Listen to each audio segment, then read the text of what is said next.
Hello बच्चों, welcome back to my new video. और मैं आप लोगों के लिए लेकर आया हूँ बोर्ड सीरीज़ में एक और वीडियो, जिसमें मैंने एसी पे एक लेक्चर ऑलरेडी बना दिया है। और आज के इस लेक्चर में हम लोग डिस्कस करने वाले हैं सर्किट प्रॉब्लम्स इन एसी। अगर सर्किट प्रॉब्लम्स जल्दी डिस्कस हो गई तो फिर जनरेटर और ट्रांसफार्मर के भी कुछ क्वेश्चंस करा के मैं लेक्चर ख़त्म करूँगा। पर इन केस अगर सर्किट प्रॉब्लम्स में ज़्यादा टाइम लग गया तो इस वीडियो को हम ज़्यादा लंबा ना करते हुए बाकी जो जनरेटर है और ट्रांसफार्मर है उसके लिए एक अलग वीडियो बना देंगे। तो आपको ये पता होना चाहिए बेटा, एसी के अंदर पहले मैंने आपको फर्स्ट वीडियो में सिखाया कि एवरेज और आरएमएस कैसे निकाला जाता है। पर एवरेज और आरएमएस का क्वेश्चन ज़्यादा मार्क्स में आने की संभावना कम है। इंस्टेड सर्किट प्रॉब्लम से रिलेटेड कोई क्वेश्चन आने की संभावना सबसे ज़्यादा है। सर्किट प्रॉब्लम में भी कौन सी ऐसी कंडीशन है जिसके पीछे बोर्ड वाले पड़े रहते हैं, तो वो है हमारी रेजोनेंस कंडीशन। क्या है हमारी रेजोनेंस कंडीशन? जिन बच्चों ने कोचिंग सेंटर से तैयारी करी है तो उन्होंने जब voltage across inductor, voltage across resistor, voltage across capacitor, current और सोर्स वोल्टेज, इन सब का फेज निकालना भी सीखा होगा। इन सब का फेज निकालना भी सीखा होगा। जो हम साइन के अंदर ब्रैकेट में जो टर्म लिखते हैं ना, उसको फेज कहते हैं। पर अगर आप बोर्ड के क्वेश्चंस देखेंगे तो इसमें इन्होंने फेज कभी भी नहीं पूछा है। ज्यादातर ये लोग करंट इंपीडेंस इन्हीं चीजों पर अटके रहते हैं, या फिर घूम फिर के रेजोनेंस कंडीशन पे आ जाएंगे।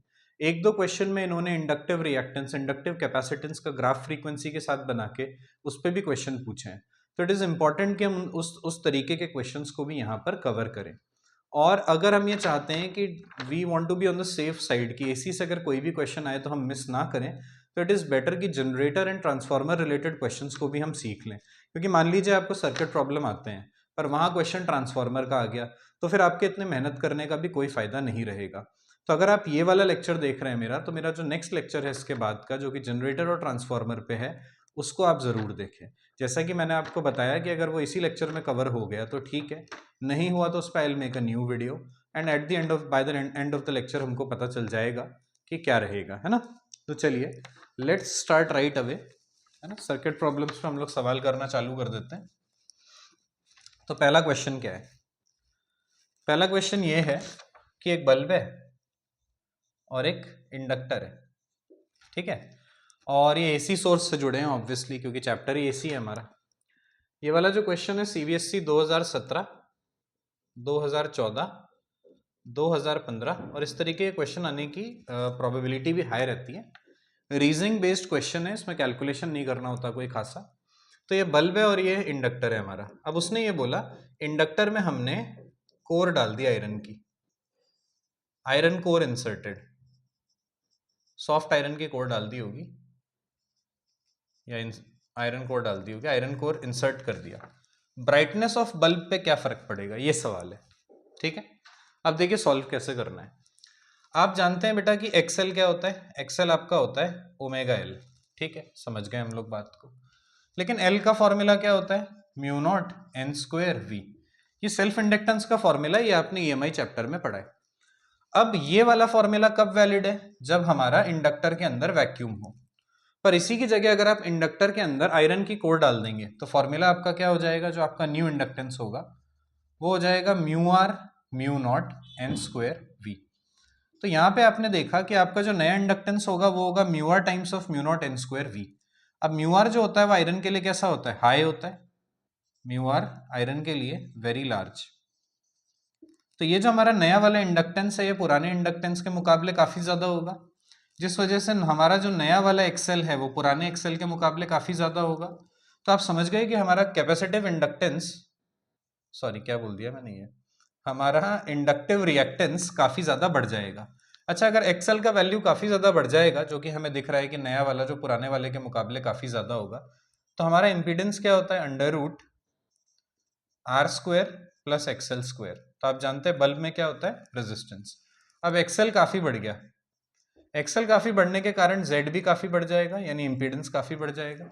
और इंपीडेंस अगर बढ़ जाएगा तो करंट हमारा घट जाएगा, और करंट अगर घट जाएगा तो बल्ब में से पास होने वाला करंट कम हो गया तो ब्राइटनेस हमारी डिक्रीज हो जाएगी। बस हो गया सॉल्व, बात खत्म।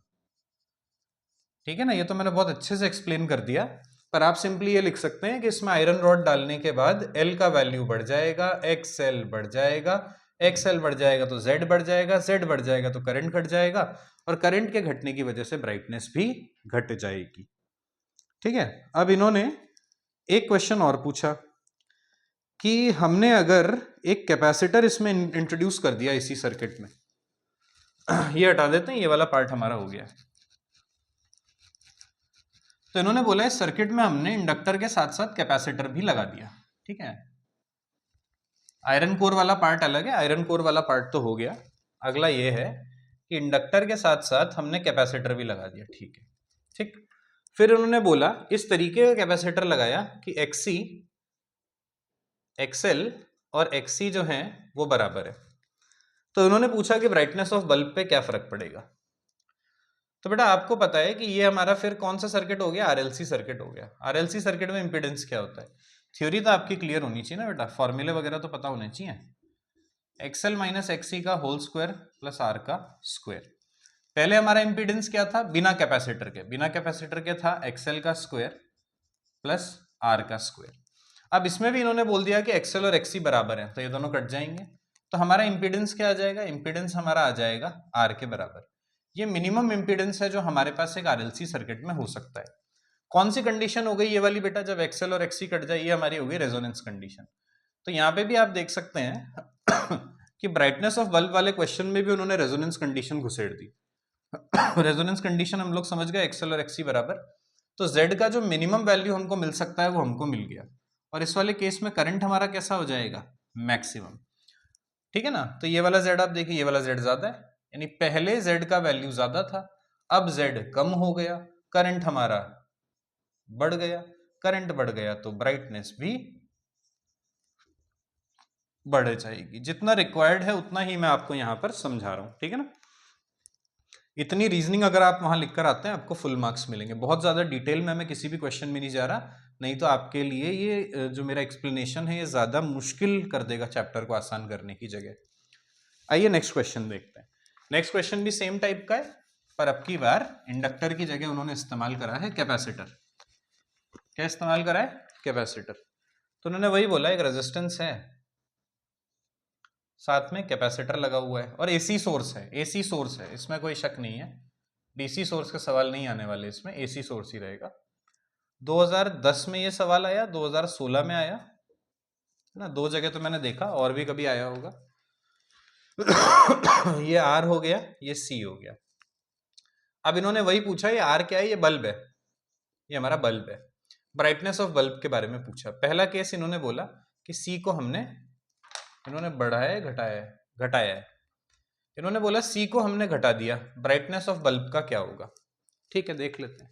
इसका रेजिस्टेंस आर है, इसका कैपेसिटिव रिएक्टेंस क्या हो गया, एक्सी।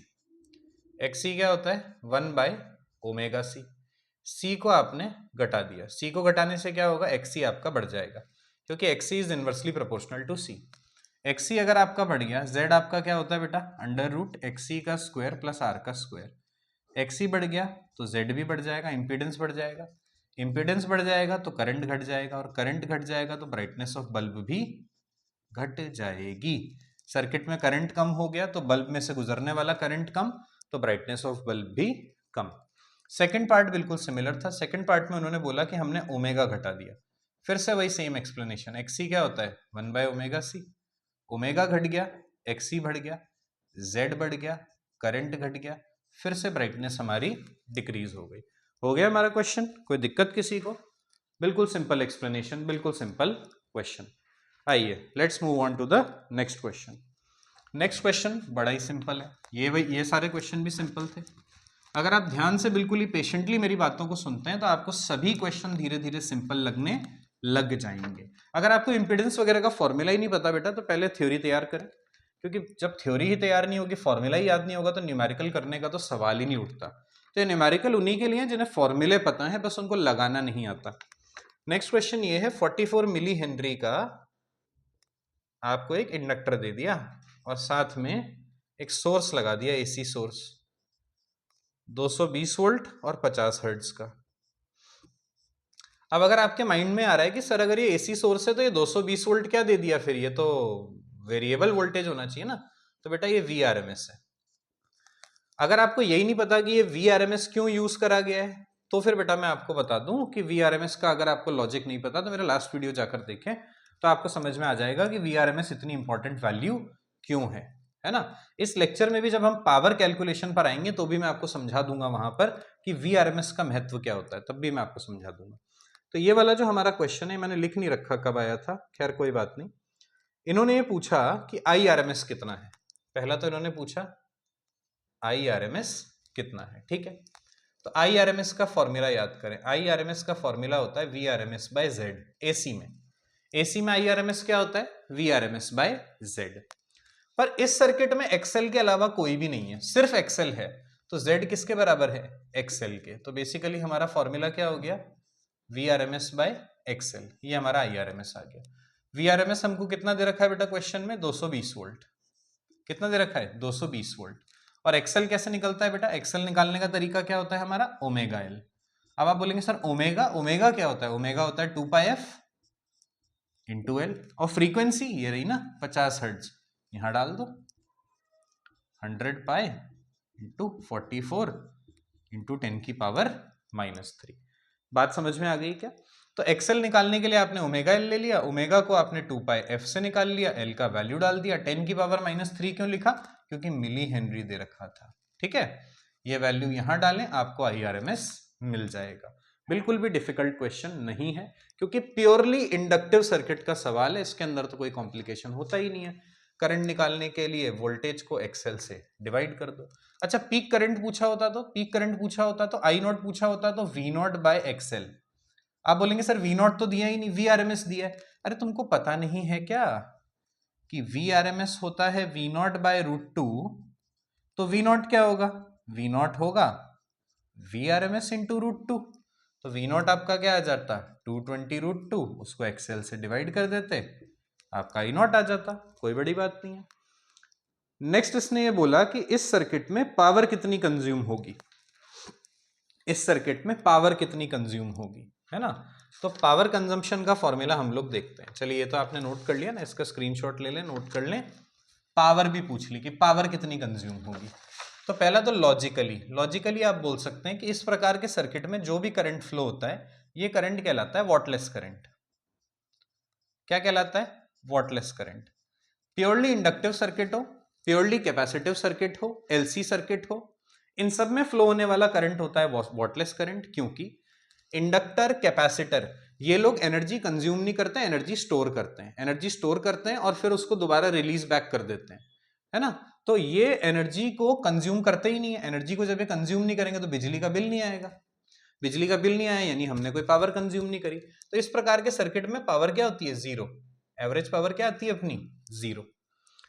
क्योंकि इसमें फ्लो होने वाला करंट कैसा होता है? Wattless current. तो आपको कोई पूछ ले कि वॉटलेस करंट क्या होता है, ये भी बड़ा ही फेमस क्वेश्चन है, मतलब बड़ा ही फेवर्ड क्वेश्चन है जो बच्चों को क्लियर नहीं होता।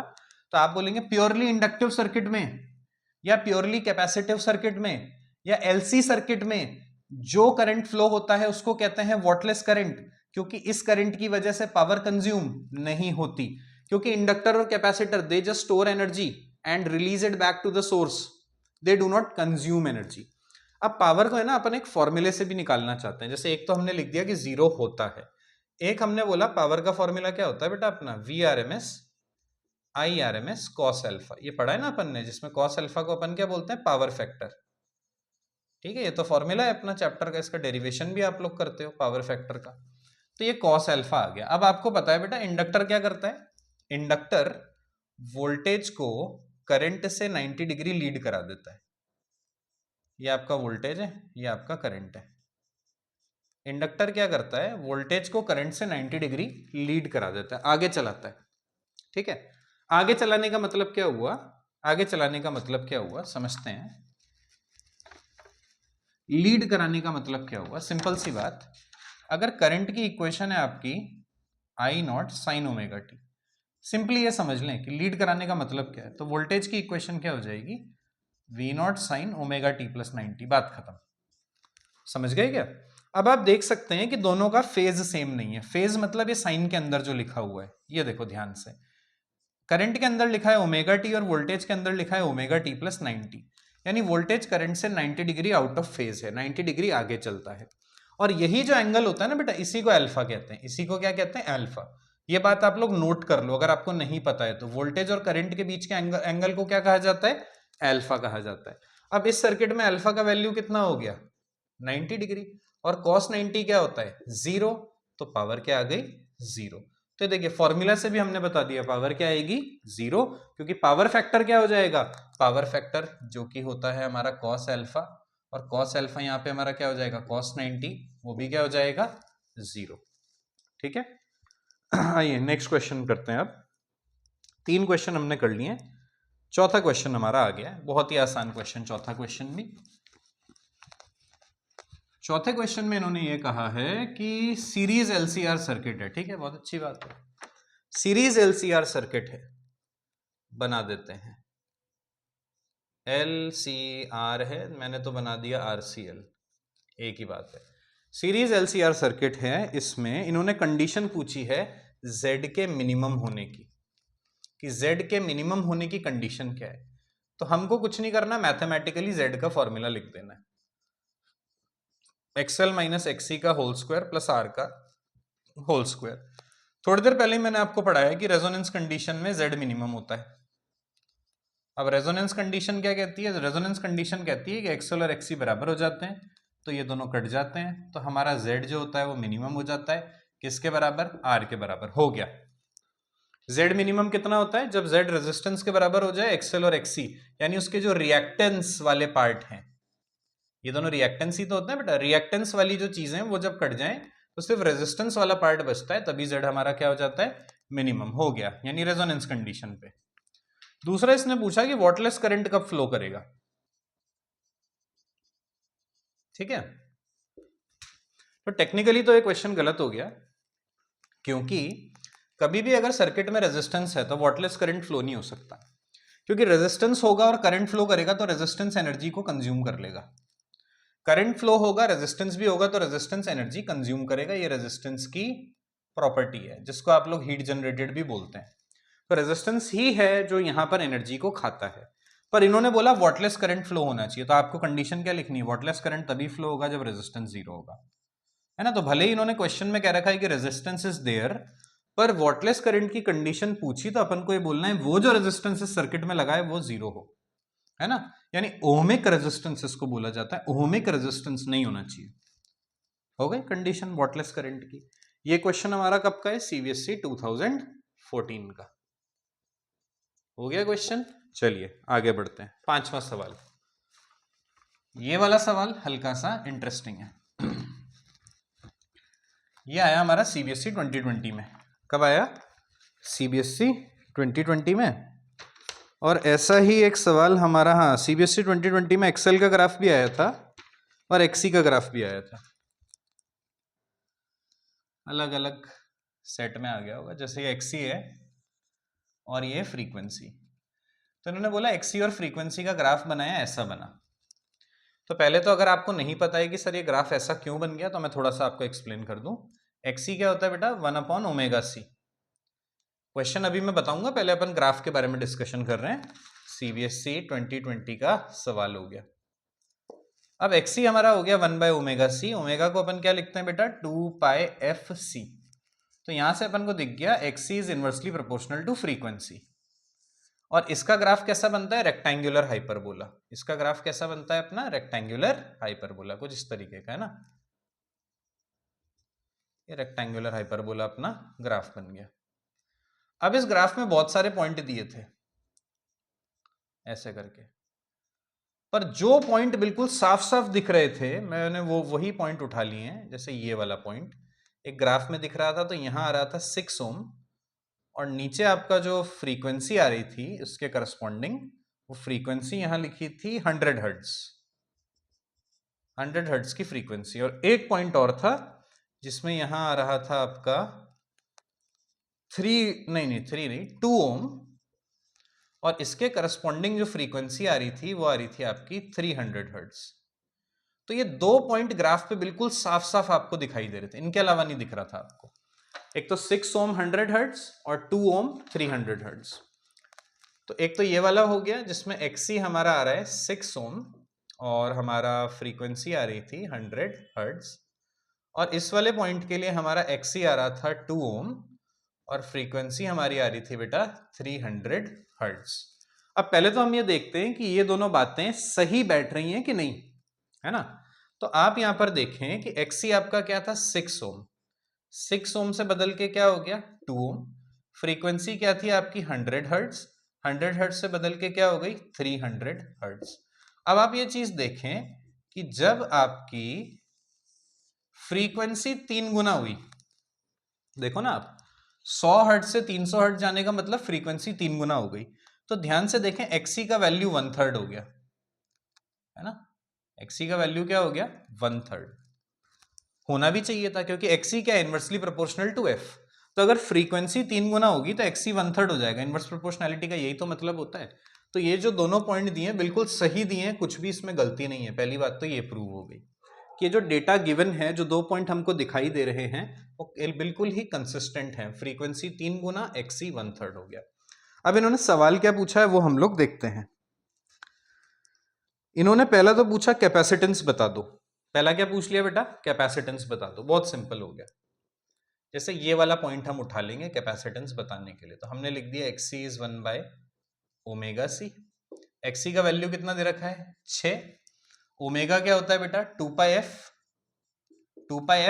2πf फ्रीक्वेंसी क्या दी है बेटा 100, फ्रीक्वेंसी लिख दी 2πf, है ना। ओमेगा को क्या लिख दिया अपन ने 2πf इंटू सी। यहां से आप C का वैल्यू कैलकुलेट कर लेंगे। तो C का वैल्यू कैलकुलेट करने में कोई भी डिफिकल्टी वाली बात नहीं है। नेक्स्ट इसने बोला कि हमने एक आइडियल इंडक्टर लगा दिया, एक आइडियल इंडक्टर लगा दिया इसी कैपेसिटर के साथ में। ये जो कैपेसिटर आपको दिया है इसके साथ हमने एक आइडियल इंडक्टर लगा दिया। ऐसा इसने पार्ट 2 में बोला कि इस कैपेसिटर के साथ हमने एक आइडियल इंडक्टर लगा दिया। हाँ तो लेकिन इसने ये बोला, और ये 100 हर्ट्ज पे लगाया हमने। जब ये कितने पे काम कर रहा था 100 हर्ट्ज। तो आप बोलेंगे 100 हर्ट्ज पे काम कर रहा था, इसका क्या मतलब हुआ। इसका मतलब ये हुआ बेटा कि जो भी सोर्स यहां पर जुड़ा हुआ था इस कैपेसिटर और इंडक्टर से, उसकी फ्रीक्वेंसी थी 100 हर्ट्ज, इसलिए दोनों 100 हर्ट्ज पे काम कर रहे थे। और इन्होंने बोल दिया कि इसका रिएक्टेंस इसके बराबर है। तो इसने बोला XC और XL बराबर हैं, और इसने इसी बात पे पूछ लिया कि L बताओ। तो ये क्या बच्चों वाला सवाल हो गया बेटा, XC और XL बराबर है तो L बताओ, है ना। तो हमने लिख दिया XC बराबर XL। फिर XC का वैल्यू क्या है 100 हर्ट्ज पे, 100 हर्ट्ज पे XC का वैल्यू है 6 ओम, तो यहां हमने लिख दिया 6। XL का फॉर्मूला क्या होता है ओमेगा L, ओमेगा क्या होता है 2πf, फ्रीक्वेंसी क्या बोली है 100 इंटू L। यहां से आप L कैलकुलेट कर लोगे। हो गया सेकंड पार्ट भी, हो गया सेकंड पार्ट सॉल्व। अब थर्ड इन्होंने बोला XL और फ्रीक्वेंसी का ग्राफ बनाओ। थर्ड इन्होंने क्या बोला XL और फ्रीक्वेंसी का ग्राफ बनाओ। तो अब मैं इस पूरे को हटा रहा हूं और XL और फ्रीक्वेंसी का ग्राफ ही बनाऊंगा सिर्फ। ठीक है, तो ये पूरा आप लोग नोट कर लें, XL और फ्रीक्वेंसी का ग्राफ बनाओ।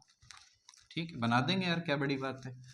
तो XL का L जो है अपना यहां से निकल के आया ये 3, तो L मेरा हो गया 3/3/100π।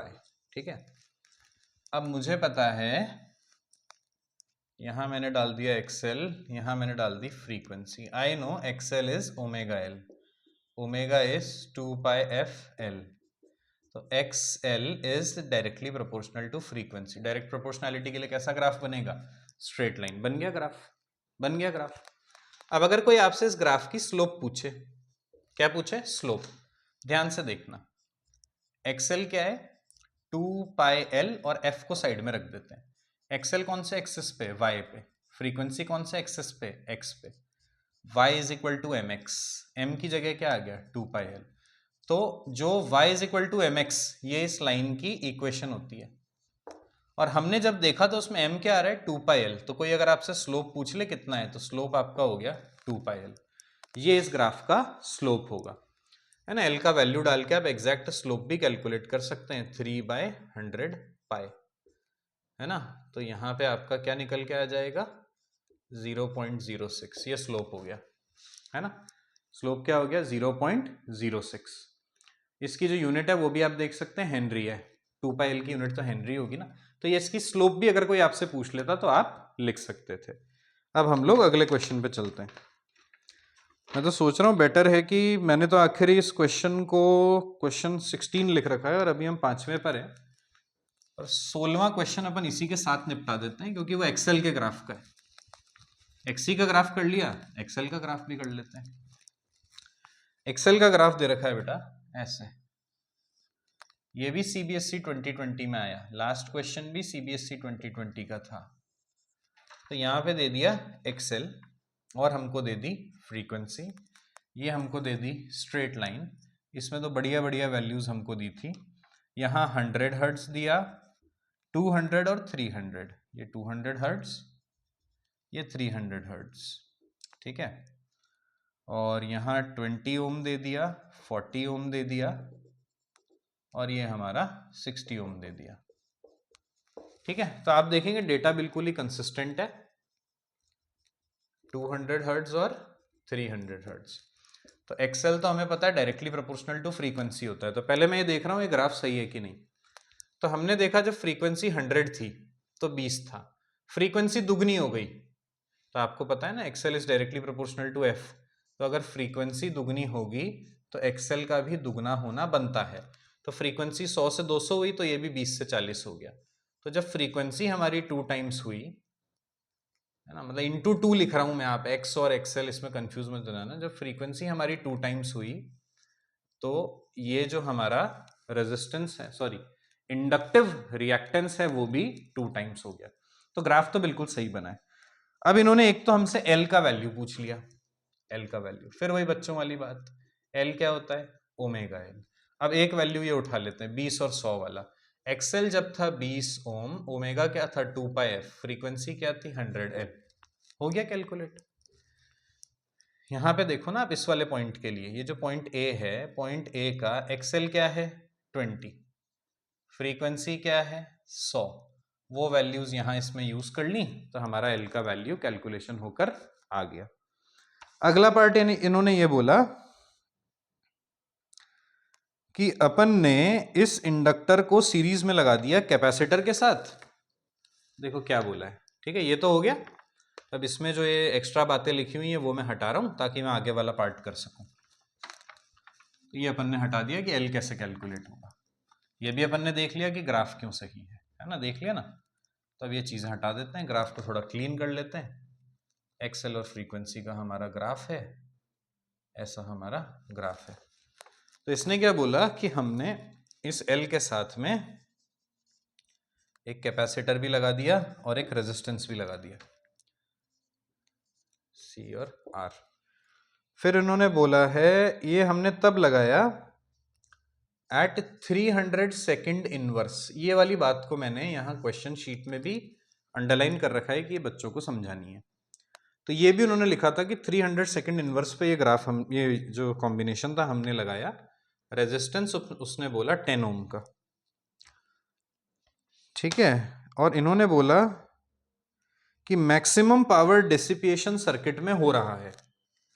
और इन्होंने कंडीशन क्या बोली थी बेटा सेकंड पार्ट में, सर्किट में हो रहा है मैक्सिमम पावर डिसिपिएशन।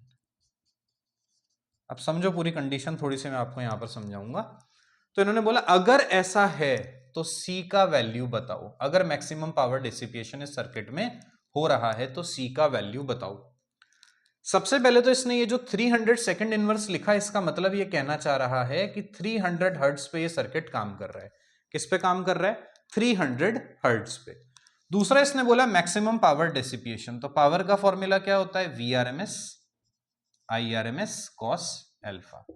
अगर पावर मैक्सिमम कंज्यूम हो रही है तो यानी cos अल्फा भी हमारा मैक्सिमम है, और cos अल्फा का मैक्सिमम वैल्यू क्या होता है 1। और ये कब आता है, जब अल्फा हमारा होता है 0 डिग्री। अल्फा हमारा क्या होता है 0 डिग्री, है ना। अगर आप चाहते हैं पावर कभी भी मैक्सिमम हो तो cos अल्फा वाला ये जो फैक्टर है आपका मैक्सिमम होना चाहिए, यानी पावर फैक्टर, यही तो है पावर फैक्टर। पावर फैक्टर आपका मैक्स होना चाहिए, कितना 1। अल्फा क्या होना चाहिए 0 डिग्री। अब यहां पर आप देख सकते हैं इंडक्टर भी है तो एक्सएल, कैपेसिटर है तो एक्सी, और रेजिस्टेंस है तो आर। तो इसका बेटा इंपीडेंस डायग्राम कैसा बनता है, बना लेते हैं अपन। इसका इंपीडेंस डायग्राम कुछ ऐसा बनता है, ऐसा। ये आ गया एक्सएल माइनस एक्सी, ये आ गया आर, ये आ गया आपका इंपीडेंस, और ये आ गया आपका अल्फा। अभी अभी आपने देखा अल्फा क्या है 0, अल्फा क्या है 0, यानी अल्फा है ही नहीं, अल्फा नहीं है। अरे अल्फा नहीं है इसका मतलब क्या हो गया, ये वाली चीज भी नहीं है। अगर ये एंगल ही नहीं है यानी ये बंद हो रहा है, बंद हो रहा है यानी एक्सएल माइनस एक्सी नहीं है। या फिर आप याद कर लें कि मैक्सिमम पावर आरएलसी सर्किट में कब होगी, फिर से बेटा वही आ गया रेजोनेंस कंडीशन में, फिर से वही बात आ गई रेजोनेंस कंडीशन में, फिर से आ गई रेजोनेंस कंडीशन। मैक्सिमम पावर तब कंज्यूम होगी जब पावर फैक्टर 1 होगा, और ये सिर्फ तभी होगा जब रेजोनेंस कंडीशन होगी यानी एक्सएल और एक्सी बराबर होंगे। तो बेसिकली ये सारी जानकारी जो इसने अपन को दी वो यही समझाने के लिए दी कि फिलहाल हम लोग रेजोनेंस कंडीशन में हैं। ठीक है, अब आगे सॉल्व करते हैं। हम ये समझ गए कि रेजोनेंस कंडीशन है तभी मैक्सिमम पावर डिसिपेशन हो रहा है। अब इसने बोला कि C का वैल्यू निकालो, तो हमने लिख दिया XL is equal to XC। ठीक है, XL का वैल्यू 300 हर्ट्ज की बात कर रहा है, 300 हर्ट्ज पे XL कितना था 60, तो XL को डाल दिया 60। XC हमारा क्या होता है बेटा 1/ω/C, ओमेगा क्या होता है 2πf, और f की जगह क्या लेना है 300 हर्ट्ज। और यहां से हम क्या कैलकुलेट कर पाएंगे कैपेसिटेंस, क्या कैलकुलेट कर पाएंगे कैपेसिटेंस। समझ गए क्या बात को, एक्सएल एक्सी को बराबर कर दिया, एक्सएल का वैल्यू 300 हर्ट्ज पे डाल दिया, ओमेगा को डाल दिया 2π, फ्रीक्वेंसी ले ली 300, और सी का वैल्यू आप लोग कैलकुलेट कर सकते हैं। फिर से मैं बता दूं बेटा कैलकुलेशन सिखाना मेरा एम नहीं है, मेरा एम यहां पर क्या है सॉल्व करने का तरीका सिखाना कि आरएलसी सर्किट में मैक्सिमम पावर कंजप्शन कब होता है, जब रेजोनेंस कंडीशन होती है, याद करो, जब पावर फैक्टर 1 होता है, याद करो, जब अल्फा 0 होता है तब, और जब एक्सएल और एक्सी बराबर होते हैं तब, सारी की सारी एक ही बातें हैं। Now let's move on to the next question. फिर से बेटा रेजोनेंस कंडीशन को अलग तरीके से पूछ लिया, क्वेश्चन नंबर 5 क्वेश्चन कर लिए, उसके बाद सीधा अपन आ गए थे क्वेश्चन नंबर 16 पे। क्वेश्चन नंबर 16 हमने डिस्कस कर लिया। Now we are moving on to question number 6। 5 से गए 16 पे, 16 से वापस आ गए 6 पे, और फिर से रेजोनेंस कंडीशन के बारे में पूछ लिया, फिर से पूछ लिया रेजोनेंस कंडीशन के बारे में। सवाल क्या है देखिए, उसने बोला कि VL और VC बराबर हैं पर ये VR के बराबर नहीं है। फिर इन्होंने बोल दिया पावर फैक्टर निकाल दो, फाइंड पावर फैक्टर। अभी अभी समझाया मैंने तुमको, ध्यान देना बेटा। VL VC VR यानी तीनों हैं, तीनों हैं मतलब L भी है, C भी है और R भी है। इसको क्या मिलता है VL, इसको क्या मिलता है VC, इसको क्या मिलता है VR। ये दोनों जब बराबर होते हैं तो अगर आप फेजर डायग्राम बनाएं, फेजर डायग्राम आपका ऐसा बनता है, ये आपका VR होता है, ये आपका VL होता है, ये आपका VC होता है। इसी के जैसा same to same impedance diagram बनता है, ये आपका XL होता है, ये आपका XC होता है, और ये आपका R होता है। अब इसने बोल दिया VL और VC बराबर है, तो आप जानते हैं ना इनको सॉल्व हम कैसे करते हैं, वेक्टर मानकर। कैसे सॉल्व करते हैं, वेक्टर मानकर। वैसे असल में ये है क्या, वोल्टेज कैसा है साइनोसोडली वेरिंग, मतलब इनमें साइन कॉस आता है, पर खास बात यही है कि हम इनको वेक्टर मान लेते हैं, एक फेजर डायग्राम बनाते हैं, इसी को तो फेजर डायग्राम कहा जाता है बेटा। ये बना लेते हैं और फिर इनको सॉल्व कर लेते हैं वेक्टर की तरह। मान लो जैसे तीनों वेक्टर हो, भूल जाओ कि वोल्टेज है, वेक्टर है, ये दोनों बराबर हैं, ऑपोजिट हैं, क्या हो जाएंगे कैंसल आउट। क्या हो जाएंगे कैंसल आउट। ये दोनों कैंसल आउट हो गए तो यहाँ एक्सएल और एक्सी भी कैंसल आउट हो जाएंगे। एक्सएल और एक्सी कैंसल आउट हो गए तो अल्फा अपना 0 डिग्री आ जाएगा। ये हमारा करंट होता है, ठीक है ना। करंट को वीआर के साथ बनाना होता है। तो आपने देखा वीएल और वीसी कट गए तो वीआर बचा, वीआर ही बचा, सिर्फ वीआर बचा सर्किट में। वीआर और करंट बिल्कुल साथ साथ चल रहे हैं, वीआर और करंट बिल्कुल साथ साथ चल रहे हैं। एक्सएल एक्सी कट गया तो आर ही हो गया जेड, आर ही जेड है, तो इसको आप ऐसे बना सकते हैं, जो जेड है वो आर है, जेड और आर मिल गए, एक्सएल और एक्सी कट गए, अल्फा हो गया 0 डिग्री। अगला, यहां से आप उसी बात को कैसे बोल सकते हैं, वीएल और वीसी कट गए, वीआर और करंट साथ साथ चल रहे हैं, साथ साथ चल रहे हैं। इसका क्या मतलब है कि वोल्टेज और करंट में कोई फेज डिफरेंस नहीं है। अल्फा क्या हो गया हमारा 0 डिग्री, और अल्फा हमारा जब 0 डिग्री हो गया तो पावर फैक्टर हमारा क्या हो गया बेटा, कॉस 0 डिग्री क्या होता है 1। तो इसमें हमारा पावर फैक्टर क्या आ गया 1। फिर से ये क्या है हमारी रेजोनेंस कंडीशन ही तो है। एक और क्वेश्चन रेजोनेंस कंडीशन पे, एक और क्वेश्चन रेजोनेंस कंडीशन पे, हो गया हमारा क्वेश्चन 2015 में आया, 2020 में भी आया सीबीएसई में। अगला क्वेश्चन जो है उसमें इसने बोला पावर फैक्टर 0.5 है। ये क्वेश्चन है हमारा 2015 में आया और 2016 में आया। क्वेश्चन क्या है? 2015 में आया, 2016 में आया। बोले कि पावर फैक्टर है 0.5। अब इन्होंने पूछा वोल्टेज और करंट का फेज डिफरेंस बताओ, का फेज डिफरेंस। वहां तो अंग्रेजी में लिखा था what is the phase difference between voltage and current. Simple सा सवाल है।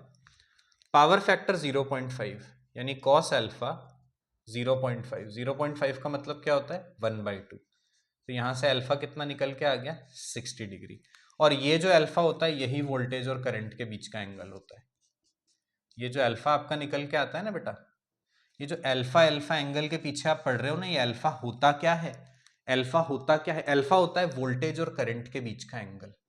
ठीक है, एक बात मैं आपको समझाता हूं कि एक तो आपका इंपीडेंस डायग्राम बनता है Z, ये बात ध्यान रख लो, XL माइनस XC और R, और एक आपका वोल्टेज का फेजर डायग्राम बनता है VL माइनस VC VR। ये दोनों ही डायग्राम्स आपको पढ़ाए गए होंगे।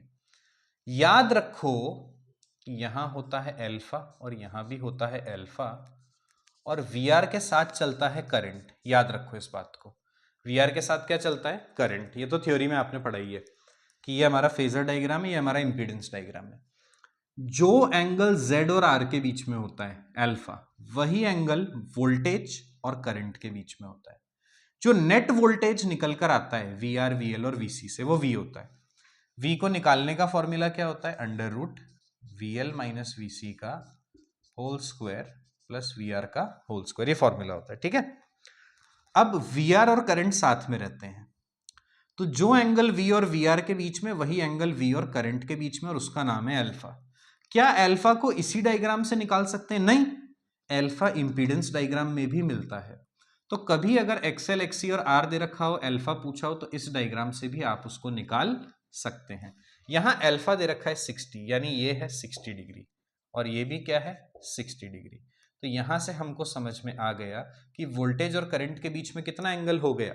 60 डिग्री। और एक आप डायरेक्ट याद कर लें कि ये जो अल्फा आता है ये वोल्टेज और करंट के बीच का ही एंगल होता है। बात क्लियर है क्या? क्वेश्चन हो गया। नेक्स्ट क्वेश्चन देखें। हो गया ये सवाल? अगला सवाल देखें। अगला सवाल क्या है कि एक रेजिस्टेंस है आपके पास। क्या है? एक रेजिस्टेंस, और उस रेजिस्टेंस के साथ ऐसे सीरीज में एक ब्लैक बॉक्स लगा हुआ है। ठीक है, ब्लैक बॉक्स के अंदर क्या है इन्होंने पूछा है? L है कि C है, ये इनका सवाल है। अब इन्होंने दिया क्या है वो भी देख लो।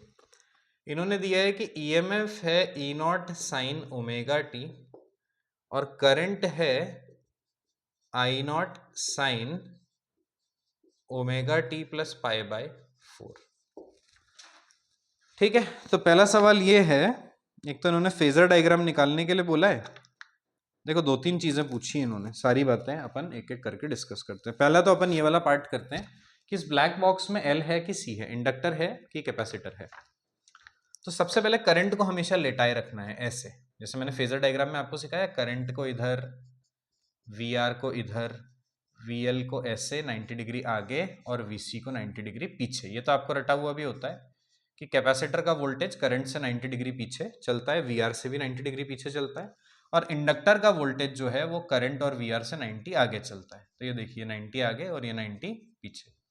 ठीक है, अब यहां पर इन्होंने क्या कहा कि ये लोग, लेकिन इस क्वेश्चन में RLC सर्किट नहीं बोल रहे हैं, क्योंकि इसके अंदर या तो L है या C है, तो या तो RL सर्किट होगा, दो ही ऑप्शन है, या RC सर्किट होगा। तो दो ही ऑप्शन है हमारे पास, या तो ये RL है या फिर ये RC है। अब हमने करंट को बना दिया ऐसे, बना दिया। करंट का फेज क्या है? Omega T plus pi by 4, और इसका वोल्टेज का फेज क्या है? Omega T. उसमें ओमेगा टी है। अब आप ध्यान से देखो तो वोल्टेज जो है वो 45 डिग्री पीछे, क्योंकि करंट क्या है ओमेगा टी और ये क्या है 45 डिग्री। ओमेगा टी, ये देखिए वोल्टेज कहां पर चल रहा है ओमेगा टी, और ये क्या है ओमेगा टी प्लस 45, यानी वोल्टेज पीछे है। ये देखिए 45 डिग्री पीछे है वोल्टेज, साफ दिखाई दे रहा है, डेटा से दिखाई दे रहा है। करंट के फेज में 45 डिग्री ज्यादा है, तो करंट 45 डिग्री आगे है और वोल्टेज पीछे है। तो वोल्टेज पीछे यानी वोल्टेज हार गया, वोल्टेज हार गया। वोल्टेज को हरवाना कौन चाहता है? कैपेसिटर चाहता है, क्योंकि कैपेसिटर ऐसे देता है वीसी, ये होता है वीआर, ये होता है आई, और ये आता है नेट वोल्टेज। तो वोल्टेज के हारने का कारण कौन होता है? वीसी, क्योंकि वीसी 90 डिग्री पीछे रखना चाहता था, तो फाइनली ये अल्फा ऐसे पीछे आता है। तो आपको यहां से समझ में आया कि वोल्टेज हारा है, तो आप याद कर ले वोल्टेज हार गया यानी जरूर यहां पे हराने वाला कौन है? कैपेसिटर है। वोल्टेज को जिताने वाला कौन होता है? इंडक्टर। तो इसलिए सर्किट कौन सा है? आरसी। और इसमें एल है कि सी? सी है, इसके अंदर कैपेसिटर है। ये वाला पार्ट हो गया। अगला देखिए, अगला इसने बोला है कि फेजर डायग्राम बनाओ। तो फेजर डायग्राम ये हो गया ना बेटा, ये हो गया फेजर डायग्राम। ये तो समझाते समझाते ही मैंने लकीली बना दिया। ये अपना फेजर डायग्राम हो गया, voltage of resistance, voltage of capacitor, net voltage, current, ये हो गया अपना फेजर डायग्राम। अगला इसने बोला है जेड निकालो इन टर्म्स ऑफ आर। अगला क्या बोला इसने? जेड निकालो in terms of R. Z निकालो इन टर्म्स ऑफ आर, बना लो। ये अपना जेड होगा, ये आर होगा, और ये एक्स सी होगा, क्योंकि एल तो है ही नहीं, यही वाला डायग्राम है। अब बेटा इसी एक्स सी को मैं यहां से मिटा के यहां भी बना सकता हूं, है ना? ऐसा भी तो हो सकता है डायग्राम। ये अपना आर है, ये अपना एक्स सी है, और ये है अपना जेड। ये अपना इंपीडेंस डायग्राम हो गया। अब मैंने आपको बताया था इंपीडेंस डायग्राम में ये एंगल भी अल्फा होता है, बताया था कि नहीं? बताया था ना। वोल्टेज और करंट के बीच में फेज डिफरेंस कितना है? यहां पर देख लीजिए ना, फेज डिफरेंस है अपना 45 डिग्री का। कितने का है? 45 डिग्री का, और इसी को अपन क्या बोलते हैं? अल्फा। तो आर और जेड के बीच का एंगल भी क्या होता है? अल्फा। अभी मैंने आपको समझाया। तो आर और जेड के बीच में हो गया 45 डिग्री। अब आप जानते हैं कॉस थीटा, पर थीटा की जगह यहां पर क्या है? अल्फा। और अल्फा कितना है? 45 डिग्री। ये क्या होता है? Base upon hypotenuse. बेस कितना है बेटा? आर है ना? और हाइपोटेनियस की जगह कौन है? जेड है। कॉस अल्फा क्या होता है? 1/√2 इज इक्वल टू क्या हो गया? r/z। तो z अपना क्या आ गया? r√2। z अपना क्या आ गया? r√2। हो गया क्वेश्चन सॉल्व।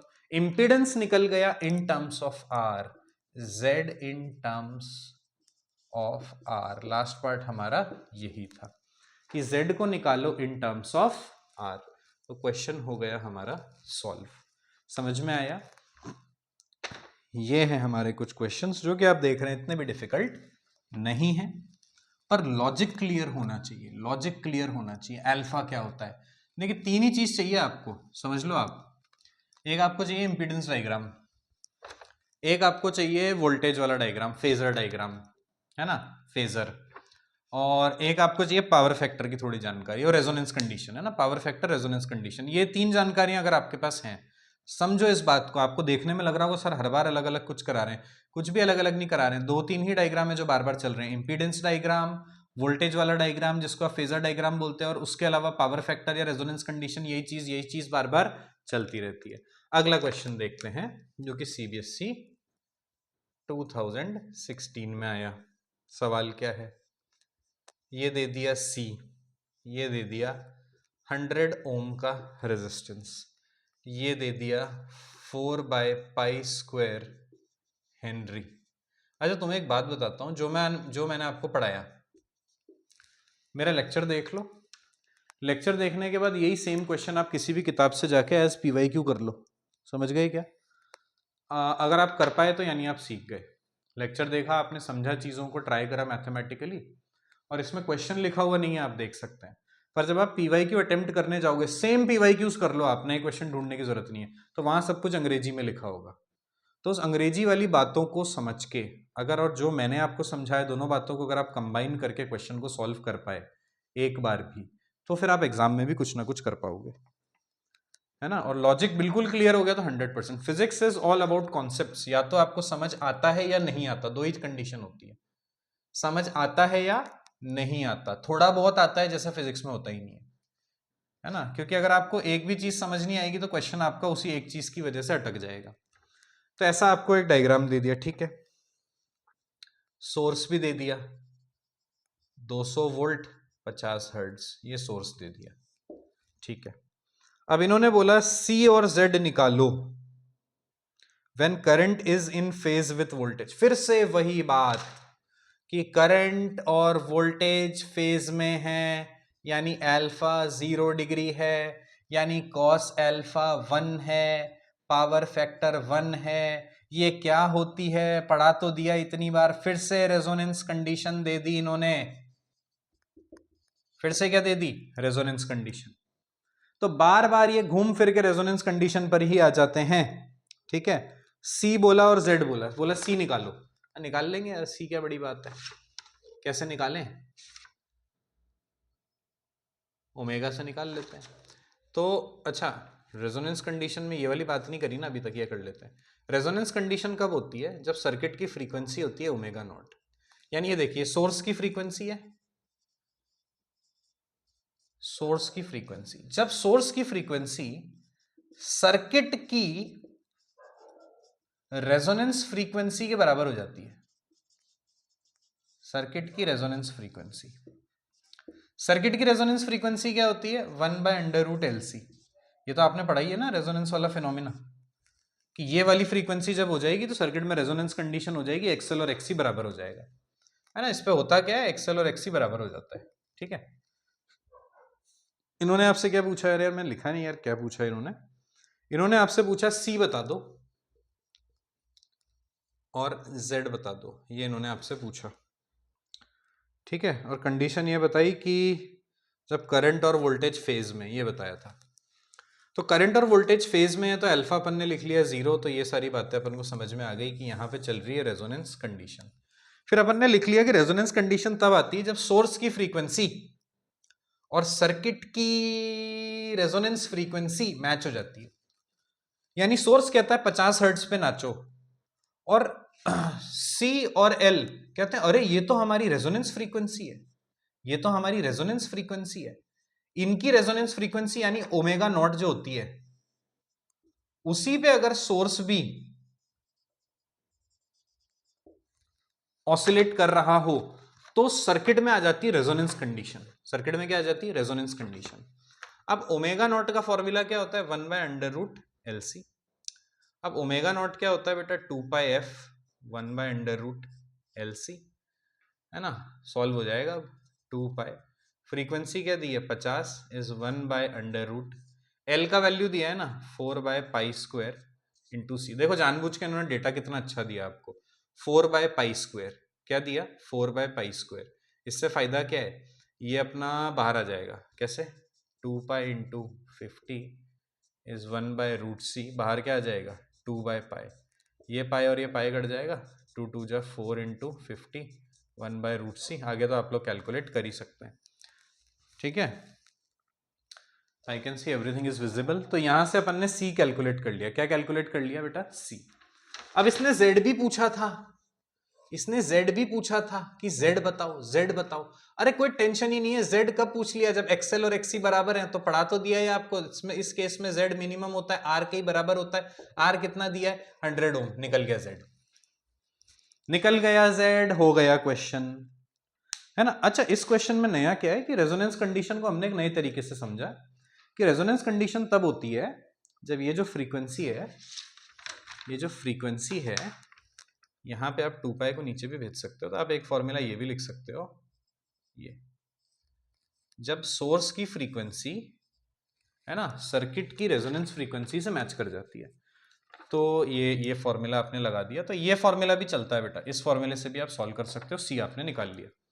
फिर रेजोनेंस कंडीशन आप जानते हैं, एक्सएल और एक्सी बराबर हो जाता है, जेड मिनिमम हो जाता है आर के बराबर, जो कि कितना आ गया 100 ओम। और क्या पूछा इसने, पावर भी पूछ ली, power dissipated in the circuit बताओ। तो बहुत अच्छा लगा मुझे ये सवाल आया, पावर डिसिपेटेड बताओ, क्योंकि रेजोनेंस कंडीशन में पावर डिसिपेटेड की बात ज्यादा नहीं हो पा रही थी, इस क्वेश्चन में हो गई, अच्छा रहा। ये सारी बातें तो लिखी थी सवाल में, पावर डिसिपेटेड इसने पूछ लिया। तो पावर का फॉर्मूला आपने लिखा बेटा, V R M S into I R M S, ठीक है, इंटू कॉस एल्फा।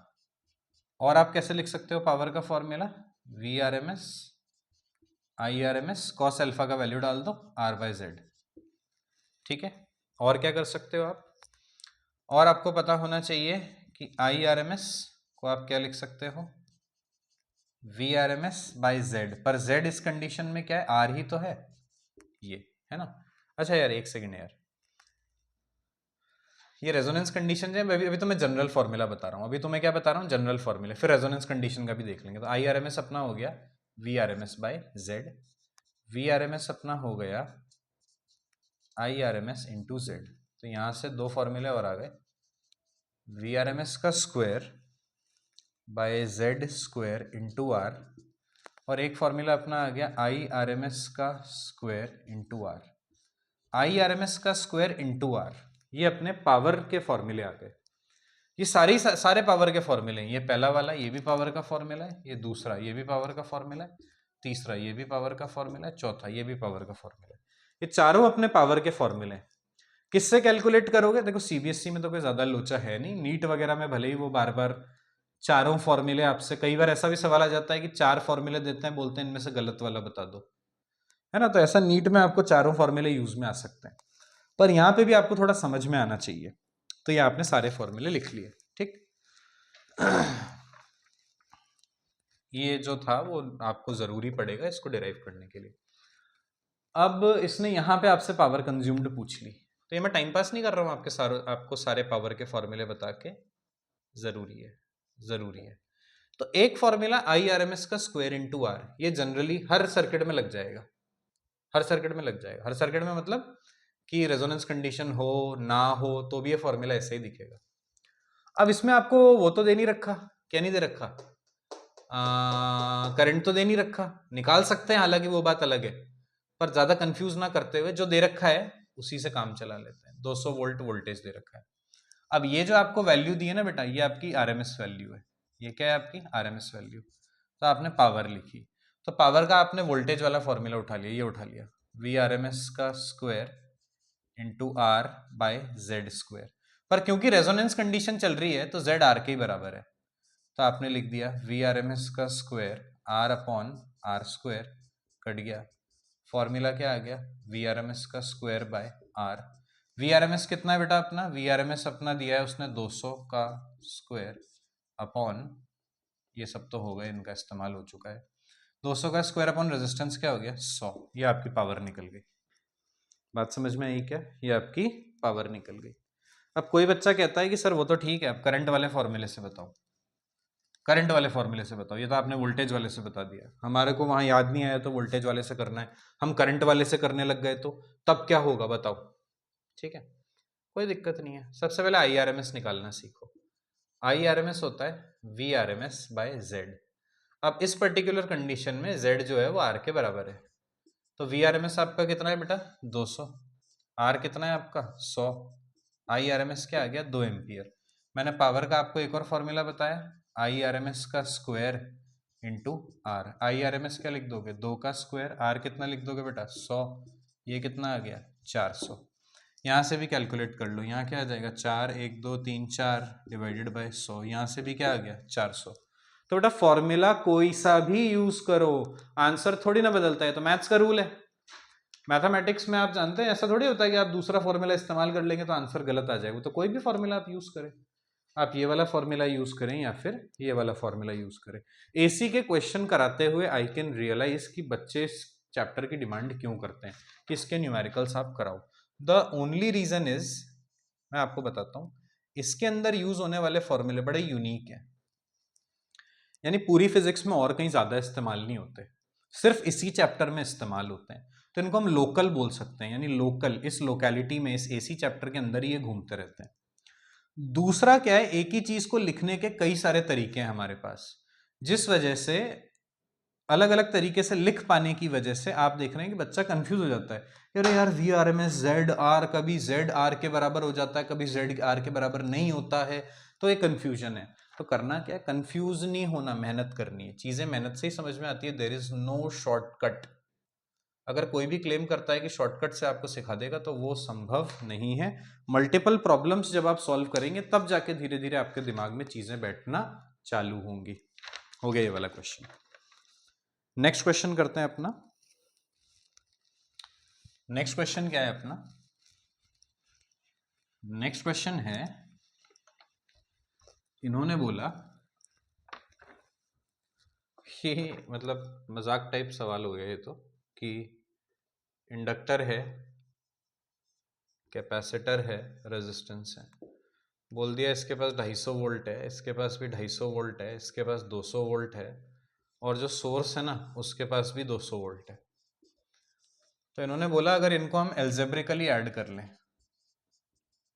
तो 250 प्लस 250 प्लस 200 तो वो 700 वोल्ट आ रहा है। इसने बोला ये तो ज्यादा आ रहा है सोर्स के वोल्टेज से, सोर्स तो 200 वोल्ट आ रहा है। तो उन्होंने बोला ये कैसे संभव है, ये कैसे संभव है, यही सवाल है, ये कैसे संभव है कि VC VL और VR का डायरेक्ट सम कर लें तो वो सोर्स से ज्यादा आ रहा है। तो यहां पे आपको देना है बेटा ये DC नहीं है, ये AC कंडीशन है ना। ये अल्टरनेटिंग करंट इसमें फ्लो कर रहा है, अल्टरनेटिंग वोल्टेजेस इसमें है जिनके बीच में फेज डिफरेंस है। तो इस तरीके से सॉल्व नहीं करते हैं, फेजर से सॉल्व करते हैं। फेजर से कैसे सॉल्व करेंगे? ये VL आ गया आपका 250, ये VC आ गया आपका 250, और ये VR आ गया 200। ये 250 और 250 कट गया, बचा क्या? सिर्फ 200 वोल्ट, और यही हो गया सोर्स का वोल्टेज। सही है ना? फेजर के अकॉर्डिंग तो बात सही है, 250 250 200, पर 250 250 वाले कट गए, बचा 200, वही सोर्स का वोल्टेज हो गया। तो आपको यहां कहना है कि इनका फेजर आपको एडिशन करना है ना। आप इनको नॉर्मली ऐसे एल्जेब्रिकली ऐड नहीं कर सकते और बोल सकते हैं कि अरे ये तो 700 आ रहा है, ठीक है। ये हो गया सॉल्यूशन, हो गया अपना, खत्म हो गई बात। और इसने क्या बोला? इसने बोला कि जो रेजिस्टेंस है वो 40 ओम है, तो करंट निकालो सर्किट में। फिर से यार रेजोनेंस कंडीशन, 250 250 फिर से बराबर हो गए, रेजोनेंस कंडीशन हो गई, रेजोनेंस कंडीशन हो गई, तो जेड आर दोनों बराबर हो गए। तो करंट अपना क्या हो गया? IRMS हो गया VRMS बाय जेड, पर जेड हो गया आर के बराबर। वी कितना दिया है? 200, और आर कितना दे दिया? 40। तो करंट क्या आ गया? 5 एम्पियर। हो गया सॉल्व। इन्होंने बोला करंट निकालो, फिर से रेजोनेंस कंडीशन आ गई, तो मास्टर दी रेजोनेंस कंडीशन, है ना। रेजोनेंस कंडीशन को मास्टर कर लेना है। अल्फा जेड, पावर कंज्यूम्ड, सारी चीजें एक्सएल एक्सी बराबर, रेजोनेंस फ्रीक्वेंसी, जो कुछ भी रेजोनेंस कंडीशन के बारे में हो सकता है वो सारे पॉइंट्स आपको कवर कर लेने, क्योंकि फिर से रेजोनेंस कंडीशन इस क्वेश्चन में आ गई। बात क्लियर हो गई? IRMS अपना निकल गया। आइए नेक्स्ट क्वेश्चन पर आ जाते हैं। नेक्स्ट क्वेश्चन क्या है अपना? CBSE Delhi 2017, Allahabad 2015। Next question अपना ये कहता है कि 100 मिली हेनरी, ये बढ़िया क्वेश्चन है। ये बढ़िया क्वेश्चन है, बड़े ही आसानी में सॉल्व करा दूंगा, लेकिन ठीक ठाक है ना। 2 माइक्रोफैरेड का कैपेसिटर है, 400 ओम का रेजिस्टेंस है, ठीक है, और यहाँ पे एक सोर्स लगा हुआ है। जो सोर्स है उसकी वोल्टेज है V0 sign 1000 T plus F, ऐसे लिखा हुआ है। अब इन्होंने आपसे बोला है कि सर्किट में और कोई चेंज नहीं करने, सर्किट में और कोई चेंज नहीं करने, बस इस कैपेसिटर के साथ कुछ पैरेलल में लगाना है X, जिसका वैल्यू अपने को नहीं पता। ताकि फिर क्या बोला इन्होंने? पावर फैक्टर ताकि सर्किट का 1 बन जाए, पावर फैक्टर ताकि 1 बन जाए। अभी देखना फिर से रेजोनेंस कंडीशन आ गई, तो वही CBSE 2017 2015। अरे फिर से यार पावर फैक्टर 1 यानी अल्फा 0 डिग्री, यानी वोल्टेज और करंट फेज में, फिर से रेजोनेंस कंडीशन आ गई, यानी एक्सएल और एक्सी बराबर। यही तो कहना चाहता है ये। फिलहाल एक्सएल और एक्सी का वैल्यू निकाल के देखते हैं, एक्सएल और एक्सी का वैल्यू। तो फिलहाल जो एक्सएल का वैल्यू है, बिना एक्स को लगाए, है ना, बिना एक्स को लगाए, फिर एक्स को भी लगाएंगे अगली बार। अभी एक्सएल का वैल्यू क्या है? अभी एक्सएल का वैल्यू है ओमेगा एल। ओमेगा क्या है अपना 1000, यहाँ से देखा आपने टी के साथ जो लिखा होता है ना वही आपका ओमेगा होता है। एल आपने लिखा, एल कितना है आपका, एल का वैल्यू अरे लिख तो दिया, नहीं ओमेगा का लिख दिया, एल का वैल्यू लिख देते हैं 100 इंटू 10⁻³ ये कट गया, तो 100 ओम आ गया आपका एक्सएल। और एक्सी क्या है आपका, एक्सी क्या है, एक्सी है आपका 1/ओमेगा सी। ओमेगा क्या है आपका 1000 और सी फिलहाल क्या है आपका 2 इंटू 10⁻⁻6। इसको आप सॉल्व करोगे आपका आ जाएगा 500 ओम। तो फिलहाल हम देख सकते हैं कि एक्सएल और एक्सी बराबर नहीं है, एक्सएल और एक्सी बराबर नहीं है। पर मैं ये चाहता हूं कि इसके साथ में कुछ पैरेलल में लगा दूं एक्स, तो इस पूरे का जो भी कैपेसिटेंस आ जाए या इस पूरे का जो भी कैपेसिटेंस बने उसकी वजह से जो एक्सी आए वो इस एक्सएल के बराबर हो जाए। इस एक्स को लगाने के बाद मैं चाहता हूं ये दोनों बराबर हो जाए, तो मैं इसको एक्सी न्यू बोल देता हूं। तो मैं ये चाहता हूं कि एक्स सी का न्यू वैल्यू एक्सएल के बराबर होना चाहिए। पुराना वाला तो बराबर नहीं है, देख लो पुराना तो 500 है और एक्सएल का 100 है, तो एक्सी का नया वैल्यू एक्सएल के बराबर होना चाहिए। ठीक है, एक्सएल कितना है 100 है, ठीक है। एक्सी न्यू क्या है 1/ओमेगा, पैरेलल में लगाया ना X, omega C plus X. ठीक है, नया वैल्यू यही तो होगा, एक्सी क्या होता है 1/ओमेगा सी, पर ये 2 के साथ पैरेलल में क्या लगा दिया एक्स, तो 100 इज इक्वल टू 1/ओमेगा को क्या लिखूंगा 1000 और सी का वैल्यू पहले क्या था 2 इंटू 10⁻⁻6 प्लस एक्स। इसको सॉल्व करेंगे एक्स का वैल्यू आपका निकल कर आ जाएगा जो कि आपका होगा 8 माइक्रो फैरेड। समझ गए क्या, बस यही करना था आपको। आपको नया वाला जो आपका एक्सी है उसको एक्सएल के बराबर करना था ताकि आपके पास क्या आ जाए रेजोनेंस कंडीशन। तो फिर से एक और सवाल आ गया कि रेजोनेंस कंडीशन बना दो, एक्सी जो है एक्सएल के बराबर नहीं है पर बना दो, उसको बना दिया ना। कैसे, इस कैपेसिटेंस 2 माइक्रोफैरेड के साथ एक एक्स को पैरेलल में लगाया, इसको लगाने से कैपेसिटेंस बढ़ गया और जब कैपेसिटेंस बढ़ जाता है तो एक्सी घट जाता है। एक्सी को हमको घटाना ही तो था क्योंकि पहले एक्सी क्या था 500, अब हम एक्सी को कितना करना चाहते हैं एक्सएल के बराबर, यानी कितना करना चाहते हैं 500 से 100 हो गया। ठीक है, आइए नेक्स्ट क्वेश्चन करते हैं। नेक्स्ट क्वेश्चन जो है हमारा, देखते हैं, पहले लिखते हैं क्या है। सीबीएसई 2023 का है नेक्स्ट क्वेश्चन हमारा, सीबीएसई 2023 का है ना। नेक्स्ट क्वेश्चन हमारा सीबीएसई 2023 का है। क्या सवाल है, 20 ओम का रेजिस्टेंस है, 2 हेनरी का इंडक्टर है, 50 माइक्रोफैरेड का कैपेसिटर है, 200 वोल्ट की बैटरी के साथ जोड़ दिया, फ्रीक्वेंसी नहीं बताइए बेटा, तो इसलिए मैंने एफ लिख दिया था क्वेश्चन लिखते समय। अब इन्होंने बोला find amplitude of current. Amplitude of current का मतलब होता है बेटा आई नॉट निकालो, एंड पावर, एवरेज पावर निकालो, फिर से एट रेजोनेंस। अरे यार फिर से रेजोनेंस आ गया, रेजोनेंस आ गया नहीं, इन दोनों का कोई मतलब नहीं है। रेजोनेंस आ गया मतलब जेड आर के बराबर हो गया, तो आई नॉट क्या हो गया वी नॉट बाय जेड, और जेड की जगह क्या आ गया आर। वी नॉट क्या होगा, ये तो आरएमएस वैल्यू दी है, आरएमएस से पीक वैल्यू निकालनी हो तो कैसे निकालते हैं 200 रूट 2, आरएमएस वैल्यू में रूट 2 मल्टीप्लाई कर दो, ये आ जाएगा। आर का वैल्यू लिख दो 20, ये आ गया तुम्हारा करंट। फिर बोला पावर, सिखा तो दिया भैया power, V R M S, इसमें तो करंट भी पता चल गया ना आपको, कुछ भी कर लो ना, वी आर एम एस का स्क्वायर बाय आर, ये लगा लो फॉर्मूला, क्योंकि रेजोनेंस में तो फॉर्मूला ये बन जाता है। वैसे मैंने फॉर्मूला क्या पढ़ाया था बेटा, वी आर एम एस का square Z square by R. अब इसमें जेड की जगह आर डाल दोगे तो नीचे आर स्क्वायर आ जाएगा, फिर आर से ये काट दोगे तो ये फॉर्मूला बन गया। अब वी आर एम एस क्या है अपने को पता है 200, 200 का स्क्वायर कर दो अपॉन रेजिस्टेंस डाल दो, कितना हो गया 20, ये आपकी पावर आ जाएगी। फिर से रेजोनेंस कंडीशन आ गई।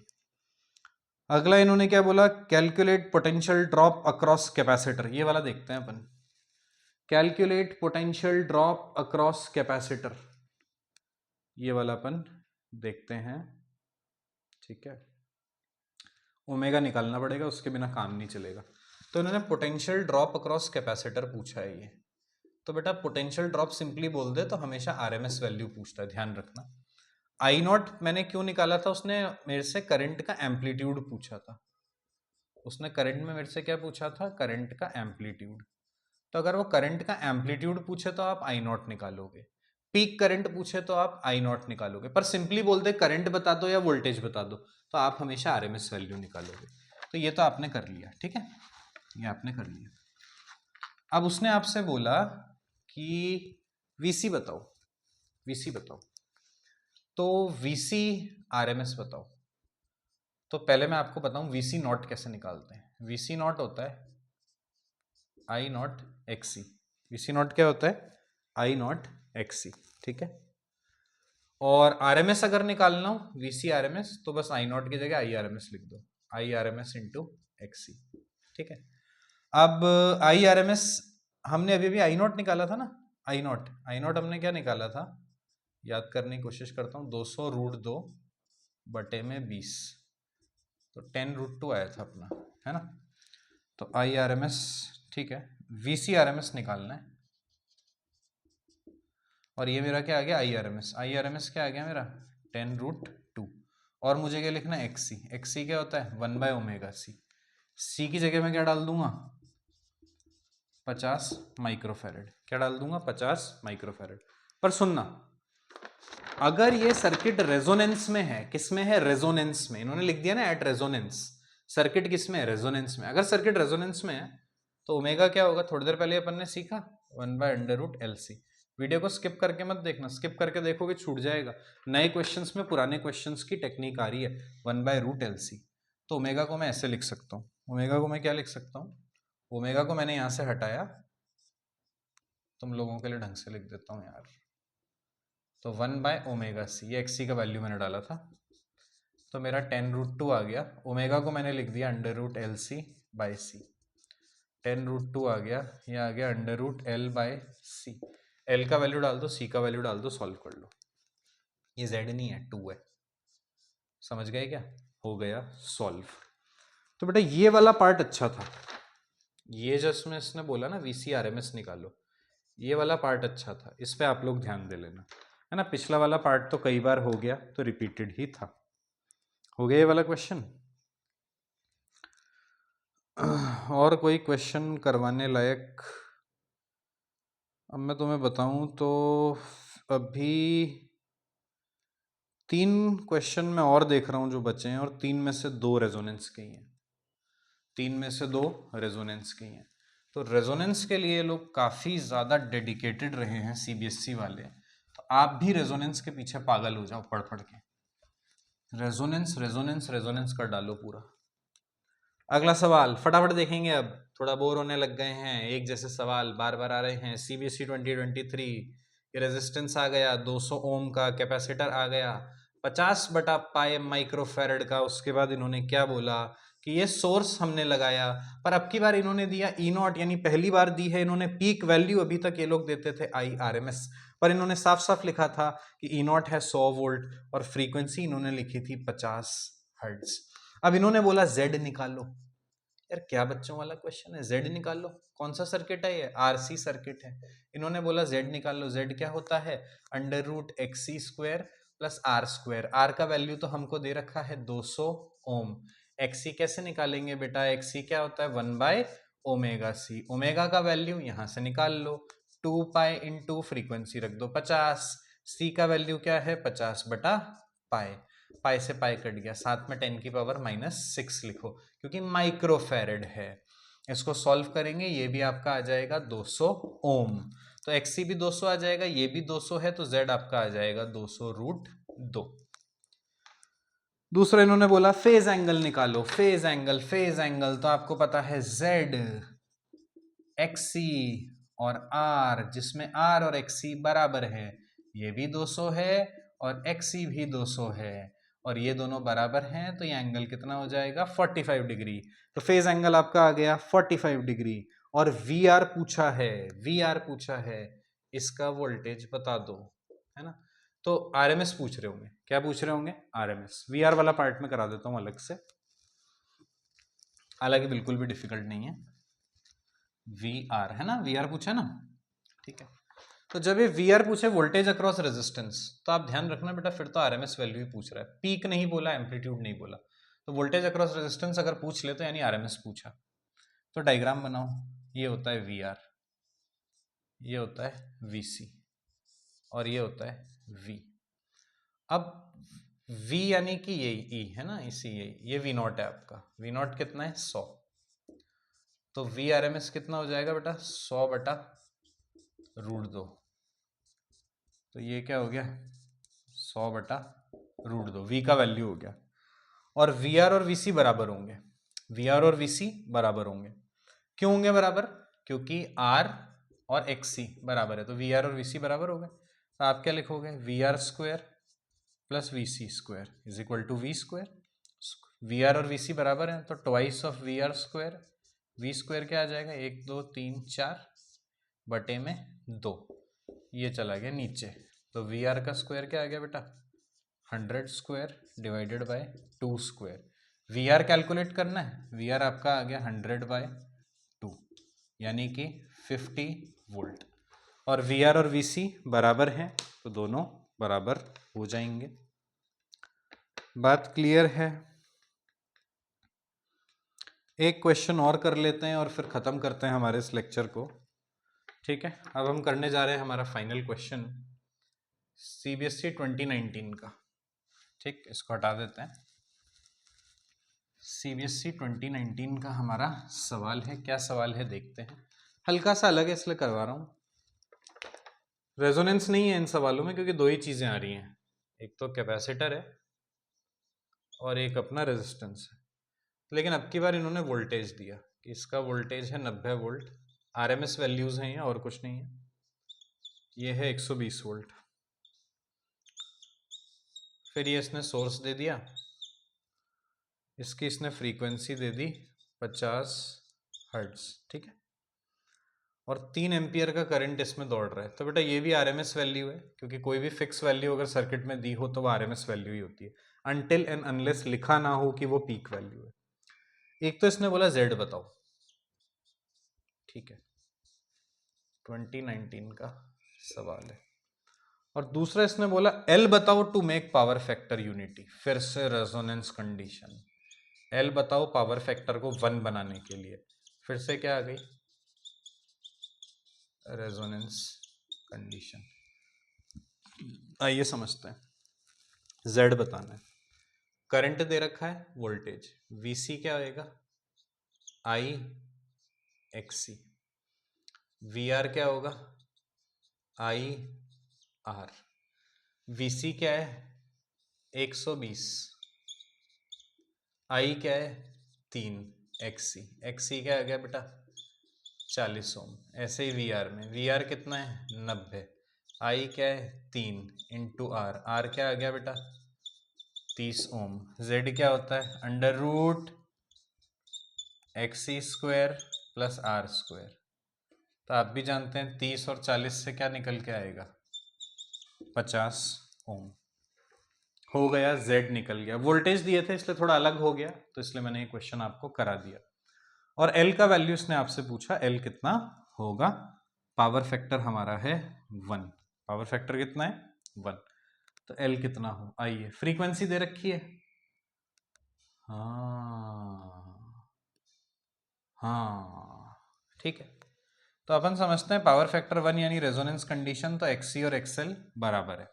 ठीक, एक्सी कितना है बेटा अपना 40, एक्सएल क्या होता है बेटा ओमेगा एल। 40 बराबर ओमेगा क्या हो जाएगा 2 पाई एफ, फ्रीक्वेंसी कितनी दी है 50 इंटू एल, यहाँ से एल निकल जाएगा। समझ गए क्या? तो रेजोनेंस कंडीशन थी, रेजोनेंस कंडीशन में अपन को पता है एक्सी और एक्सएल बराबर होना चाहिए। एक्सी दे रखा है 40 और ओमेगा एल, तो इन्होंने बोला था कितना एल लगा दें सर्किट में ताकि पावर फैक्टर 1 बन जाए। तो यानी फिर से रेजोनेंस कंडीशन बनाने की बात कर रहे थे। यहाँ पे इस लेक्चर को अब हम यहीं एंड कर रहे हैं। जैसा कि मैंने आपसे इनिशियली कहा था कि अगर लेक्चर बहुत लंबा हो गया तो अपन जनरेटर के और ट्रांसफार्मर के जो क्वेश्चंस हैं वो इस लेक्चर में नहीं लेंगे। जनरेटर और ट्रांसफार्मर में 2-5 सवाल कराने के बाद लेक्चर पूरा हो जाएगा, टॉपिक पूरा हो जाएगा। सिंपल टॉपिक है, ज़्यादा उसमें हेडेक नहीं है, एक ही क्वेश्चन बहुत प्यारा है उसमें, वो मैं आपको कराऊंगा। तो उसके लिए आप लोग बने रहिए मेरे साथ, वो नेक्स्ट लेक्चर में आएगा। सब्सक्राइब कर लीजिए चैनल को ताकि, और बेल आइकन दबा दीजिए, प्रेस कर दीजिए ताकि जब वो चैप्टर आए, जब वो लेक्चर आए तो आप लोगों को पता लग जाए। ठीक है, थैंक्स फॉर वॉचिंग।